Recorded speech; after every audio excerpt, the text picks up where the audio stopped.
மெட்ராஸ்ல ஒரு வேலை கிடைக்கிறதுக்குள்ள ஓட்டல நம்பியே வண்டி ஓட்ட வண்டியா இருக்கேன். போற போக்க பார்த்தா கையில இருக்க காசு பணம்லாம் கரைஞ்சிரும் போல் இருக்கேன். சமாளிப்போம். இப்போ இந்த வார்ட்ரோப் வந்து 40 லட்சத்துக்கு ஆகிறத 4 லட்சம் ரூபாயில முடிச்சேன். வெர்டிகல் சைடுன்னு இது எல்லாமே கல்லால் செய்யப்பட்டது. இந்த வீட்டினுடைய சீலிங் எல்லாமே 11.5 அடி height. Kerala Malabar clay tiles. அலை கடலான திரண்டு வந்து ஆர்ப்பாட்டமே இல்லாமல் இங்கு அமைதியாக அமர்ந்திருக்கும் என் ரசிக பெருமக்களே, உங்கள் எல்லோருக்கும் என் அன்பார்ந்த முதல் வணக்கம். யார் வந்தாலும் யூஸ்வலா அது போக என்னுடைய அம்மாவும் என்னுடைய மாமியாரும், அம்மா இப்ப இறந்துட்டாங்க.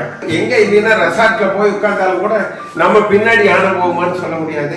இங்க அம்மாவும் மாமியாரும் உட்காந்துட்டு மான் பார்த்திருக்காங்க, யானை பார்த்திருக்காங்க, காட்டெருமை பார்த்திருக்காங்க.